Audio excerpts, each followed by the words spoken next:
S3. पण कसं वाटलं आपल्याला ट्रेलर? छान. अरे पहिला पाऊल आहे. याची जर्नी कशी स्टार्ट झाली ते सांगा. या फिल्मची जर्नी सर जेव्हा ही सब्जेक्ट फाइनल झाला होता, इनकी जो प्रोड्यूसर है वो श्री जयंतीलाल गाड़ा करके नाम है सर का, पेन स्टूडियोज. उन्होंने वो मेरे एक हिसाब से गॉडफादर बने क्योंकि उन्होंने मुझे लॉन्च किया इस फिल्म से. इसके पहले कई अनगिनत फिल्में करी हैं मैंने साउथ में वगैरह, मराठी भी छत्रपती संभाजी महाराज से रोल प्ले किया. पण हा माझा पहिला पाऊल असणार आहे हिंदी सिनेमामध्ये ॲज अ लीड प्रोटॅगनिस्ट म्हणून. तर आय वॉज व्हेरी एक्सायटेड. पण आम्ही 2 वर्ष 3 वर्षापूर्वीच आपण भेटलो होतो लॉंग बॅक. तेव्हा पूर्ण माझी फिल्मॉग्राफी त्यांना मी दाखवली होती. तर कुठे ना कुठे एक फिल्मॉग्राफी बघून सरांचा एक विश्वास बसला आणि त्यांनी स्वतः म्हणजे डोक्यावरती हात ठेवून म्हटलं की I will launch you something. तर ऐसा जब हम बनाने की मेहनत करने की और ऐसे में कोई एक गॉडफादर आके कहते हैं कि आई लॉन्च यू, ये एक एक्टर के लिए बहुत बड़ा ड्रीम. और आप देख सकते हैं कि रोल भी ऐसा है, संग्राम सिंह शेखावत एकदम फियर्स है, लार्जर देन लाइफ है, तो वो करने में बहुत मजा आया. नाही हे स्क्रिप्ट एकदम चेंज करून टाकलेली आहे आणि गुड्डू धनवा म्हणून आहेत डिरेक्टर ह्याचे. तर त्यांची पण एक कमबॅक फिल्म आहे. त्यांनी जिद्दी, ऐलान वगैरे बरेचच पिक्चर केले होते अगोदर. पण गुड्डू सर खूप एक लकी हँड आहेत, कारण शाहरुख खान सरांची पहिली पिक्चर दिवाना त्यांनी डिरेक्ट केली होती. मग दलजीत दोसांझला पण त्यांनी लॉन्च केला होता लायन ऑफ पंजाब. एक काय ना हे माझा लॉन्च झाला होता त्यांच्या निमित्त. सिंगम सिमिलर नाही. हा सिंगम सिमिलर नाही. सिंगम अजय देवगण सरांची म्हणतात. नाही सिमिलर म्हणजे कसं आहे सर, आता ते अजय देवगण सरांचा एक रेफरन्स आहे आपल्यासमोर, बरोबर आहे. तसंही सलमान सरांचा पण एक दबंगचा एक रेफरन्स आहे आपल्याकडे. म्हणून पण माझं एक वेगळं व्हर्जन आहे, ओरिजिनॅलिटी माझ्या ह्याच्यामध्ये. आता ऑब्व्हियसली मी ह्यांना खूप कौतुक करतो, पण त्यांचा सारखा मी करू शकत नाही. जेव्हा हा रोल मला ऑफर झाला तेव्हा सगळ्यात अगोदर हेच माझ्याकडे चॅलेंज होतं की आपलं ओरिजिनल काहीतरी आपण करून दाखवावं. कारण आता छत्रपती संभाजी महाराजांच्या भूमिकेत लोकांनी पाहिलंय आणि त्याच्यामध्ये प्रेम पण दिलंय, स्वीकार पण केलेला आहे. तर म्हणून एक मोठी जबाबदारी झाली की हा सिनेमातून असं आपलं एक ओरिजिनल कॅरेक्टर कसं निघून येतो ते दाखवायचं गरजेचं होतं. तर स्टोरी सांगा. स्टोरीचा एक वन फिअरलेस कॉप आहे. तो ऑर्डरसाठी थांबत नाही, जस्टिस डिलिव्हर करतो. एकदम emotional driven action entertainer, mass entertainer म्हणतात ना तसं एक. आणि अंडरकव्हर ह्याच्यामध्ये ऑपरेशन पण आहे, म्हणून नाव रोमिओ S3 ठेवलेलं आहे. Romeo is the undercover operation. त्याच्यामध्ये एक पॅरलल कॅरेक्टर पण आहे, जर तुम्ही पाहिलं असेल अज्जू झालेलं. तो अज्जू म्हणजे एक ड्रग पेडलर आहे त्याच्यामध्ये. करप्ट म्हणजे he is a drug peddler. म्हणजे तर एक 2 कॅरेक्टर्स प्ले करण्याची म्हणजे एक संधी मिळाली. तर त्याच्यामध्ये ना एक स्कोप मोठा होऊन जातो. आता ॲज अ पोलीस ऑफिसर काही गोष्टी तुम्ही करू शकत नाही. यू आर ऑलवेज एक बॉडी लँग्वेज वेगळी. पण अज्जू ह्याच्यामध्ये मला सगळं करता आलं. तर that was a very major plus point. तर तुम्हाला ते 2 व्हर्सटॅलिटी म्हणजे त्याच्यामध्ये दिसायला मिळेल. 2 character difference, even walk style, बोलायची पद्धत सगळं चेंज करून आम्ही बनवलं त्याच्यामध्ये. तर स्टोरी खूप एंगेजिंग केलेली आहे. पलक तिवारी असं यामध्ये रोमॅन्स जास्त दिसतं. इकडे कशाला बघायचं, पिक्चर मध्ये बघा. सगळं इकडेच दाखवलं तर तुम्ही सगळं इकडेच दाखवलं, आता पिक्चर मध्ये काय बघायचं म्हणणार. गाणा रोल काय तिच्या रोल कॅरेक्टर? ती इन्व्हेस्टिगेटिव्ह जर्नलिस्टचा रोल करते त्याच्यामध्ये. Palak Tiwari is playing investigative journalist who tackles the Goa drug cartel. आणि त्याच्यामध्ये ती कशी माझी हेल्प करताना पकडली जाते आणि how I have to now take care of drug cartel plus the main villain who you have seen, plus how I save Palak. That is the story.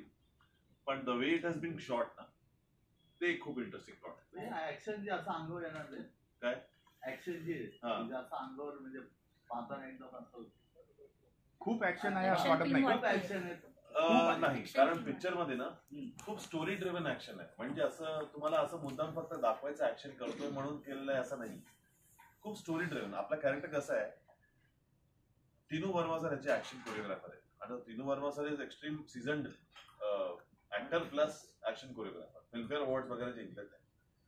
आणि त्यांचा एक खास गोष्ट म्हणजे काय असतं गुड्डू सरांच्या सिनेमामध्ये की खूप इमोशनल ड्रिव्हनच ऍक्शन असतो. कारण ह्याच्यामध्ये असे प्रकारचे इन्सिडेंट झालेले आहेत त्याच्यामध्ये ऍज अ व्ह्युअर तुम्हाला स्वतःला वाटेल की अरे यार बरं केलं मारलं, याला मारायलाच पाहिजे होतं. तर असं नाहीये की आपण फक्त ऍक्शन दाखवायचं म्हणून ऍक्शन दाखवलंय, कारण तसं तर मी सिनेमा केलेले आहेत भरपूर, पण हे काय नवीन कसं आणायचं, तर हे थ्रू द स्टोरी आपल्याला दाखवायला आहे. अरे बिलकुल सर, आणि तसं ऍक्शन असं एवढं ब्रुटल नाही दाखवलेलं आहे की तुम्ही नाही पाहू शकणार. It's a proper action entertainer, mass entertainer for family UA. Gada सरांनी जेव्हा तुम्हाला बोलले की तुमचं लॉन्च करणार आहे त्याच वेळेस ही स्टोरी लॉन्च झाली होती का ही नंतर? नाही, त्याच्यानंतर ही स्टोरी त्यांनी डिसाईड केली की ही स्टोरी सूट व्हायला नुकसान. नॉर्मली तेव्हा जेव्हा आपण लॉन्च करतो नवीन माणसाला तर काय ना थोडंसं कॉलेज ड्रामा आणि रंग रोमॅन्टिक आणि ते सगळ्या स्टोरीज मध्ये जातात. तर सरांना असं वाटलं की यार आपण थोडं अनकन्व्हेन्शनल वे मध्ये जाऊ. एखादा पोलीस ऑफिसर आणि फिअर्स लुक मध्ये त्याची बॉडी तशी आहे ना, तर त्याला आपण युटिलाइज करून असं कॅरेक्टर देऊ जो सूट होईल बॉडीला. तर म्हणून हा स्टोरी आली समोर. तर स्टोरी आल्यानंतर मग आता डायरेक्टर कोण घ्यायचं, मग आता हिरोईन कोण घ्यायचं, तर त्याच्यामध्ये बरंच वेळ लागलेला आहे. 6 पॅन्ट केलेलं त्यात. अरे ते तर आता पण आहे. तर हे तर आपला एकदम कॉमन आहे महाराजांच्या रोल मध्ये पण असं, किंवा फिटनेस अशी आहे ना, रोल पण तसं आहे. ऍक्च्युअल ऍक्शन केलेले काही स्टंट डबल नव्हते केलेले याच्यामध्ये, मी स्वतः केलेले परफॉर्म. तर म्हणून जरा नॉर्मली स्टोरी पहिल्यांदा येते नंतर स्टोरी तर फायनल झालीच होती. नाही, पहिल्यांदा तुम्ही फायनल झालात. हो, ह्याच्यामध्ये असं झालं की मी फायनल हिरो आमचा फायनल झालाय. आता स्टोरी शोधताना मग स्टोरी इकडे ही आली आणि सरांना वाटलं की this is going to be a ideal story for. तुम्हाला याच्यासाठी ऑडिशन वगैरे काय ते द्यावं लागेल? सर माझी एवढी जी फिल्मोग्राफी आहे ना ते सरांचा विश्वास म्हणून बसलाय. बघा हे कम्प्लीट आउटसाइडर आहे. मी अगोदर वैमानिक होतो, पायलट होतो. तर आपलं काम ऍज अन ऍक्टिंग कलामध्ये स्टार्टिंग पासून 2011 पासून सुरू केलं. मी महाभारतात होतो धृतराष्ट्राची भूमिका. त्याच्यानंतर मग साऊथ इंडस्ट्रीमध्ये धृतराष्ट्राची भूमिका होती. आपली एक स्टार प्लसची, ते नाही बिहार चोपडा, त्यावेळेस जन्म झाला होता त्यावेळेस आम्ही शोधत होतो कुठे. ते गिरजाशंकर होते, त्यांनी महाभारत मध्ये त्यांनी पण माझं मार्गदर्शन केलं होतं धृतराष्ट्र ह्या भूमिकेसाठी. पण कुठे ना कुठे सुरुवात 2011 पासून तिकडे झालेली आहे. तर त्याच्यामध्ये अजून 15 वेगळे प्रकारचे वेगळे भाषेचे फिल्म्स करून मग आता मी हिंदीमध्ये आलोय. तर एक फिल्मोग्राफीचा एक वजन होता म्हणून सरांनी म्हटलं की मला विश्वास आहे तुझ्यावर. याची गोवामध्ये झाली, गोवाची स्टोरी आहे ना. आपण अक्षरशः नॉर्मली एक ऍक्शन फिल्म म्हणजे 70-80 डेज लागतो कम्प्लीट व्हायला, पण आपण 43-44 डेज मध्ये उडवली पूर्ण पिक्चर. सर एखादा डायलॉग? अरे इकडे आता काय एखादा सर यातलं डायलॉग कुठले जास्त लक्षात राहील असं एखादा ऍक्शन मध्ये कुठले तरी डायलॉग? हा, एक डायलॉग तो झाला. सलमान खान असेल तसे डायलॉग तिकडे आहेच नाही, पण एकाच वेळा तो एवढं बोलतात ना की अगर मैं अपने आप पर आ गया तो ड्रग्स तो क्या पीडी तक. त्याच्यामध्ये पण आता संग्राम परत आला